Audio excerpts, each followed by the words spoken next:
As we have been covering this morning, Russian forces have launched a full-scale assault on Ukraine, with its military attacking the country from the north, east and from the south.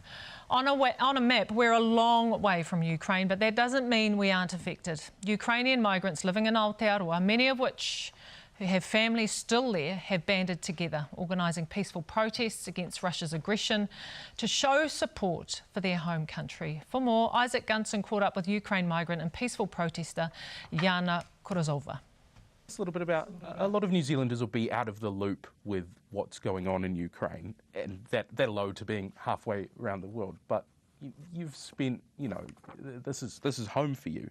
Tell us about these tensions. They haven't come out of nowhere. They've been ongoing, haven't they? Can you explain them for our audience? Probably if your assistant would be able to find out a map while I'm starting, map of Europe, so it might help New Zealanders and rest of the world to understand why it's happening and why Mr. Putin wants a few pieces of Ukrainian land, simply because he wants to have entrance to the Black Sea for his army, for his navy, to be exact. And tensions have started actually 8 years ago. And they have started on the border with Russia, which is eastern part of Ukraine, but western part of Russia.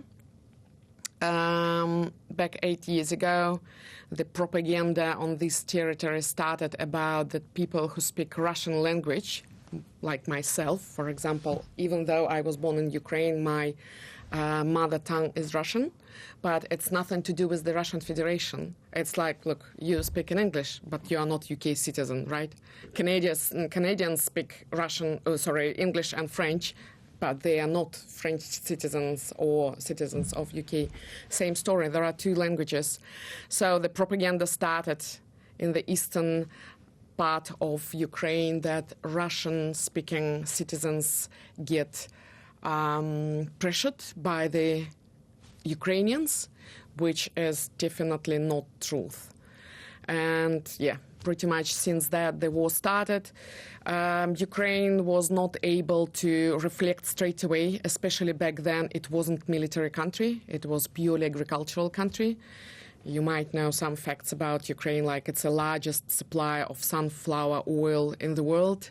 It's, I think, one of the 6 biggest suppliers of wheat. So it's purely agricultural country, and back 8 years ago was unable to give decent pushback. Since that, Mr. Putin captured Crimea area, which is peninsula. Once again, it would be nice to have a map to show. It's this peninsula pretty much like Akaroa here in New Zealand. And it gives a very good geographical entry to the Black Sea, which is strategic point for Russia, who's military country and biggest country in the world. They have more than enough land, but yeah, they want better pieces. Yana, you have family in Ukraine, don't you? Have you heard from them? Yes, yeah, just before 5 p.m. yesterday, when I was watching, I think, CNN and then Euronews about the first explosions over in Kyiv, which is the capital of Ukraine. That is where my parents live. That's where I immigrated from to New Zealand. Kyiv is about 4.5 million population, like the population of New Zealand. So it's a large city with the international airport. And my parents live on the state highway to the airport, which is almost 30 kilometers. So it's out of the city, the location of airport. But they woke up just before 5 a.m., their local time, from the explosions in the airport, in the international airport. So I was speaking to them about 5 p.m. last night, and they said that they woke up from the windows shaking and the explosions so far away. Can you imagine how powerful they were over 30 kilometers away by the airport.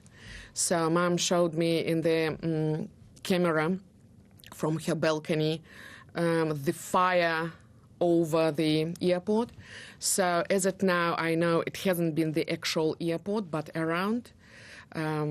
So infrastructure has been bombed.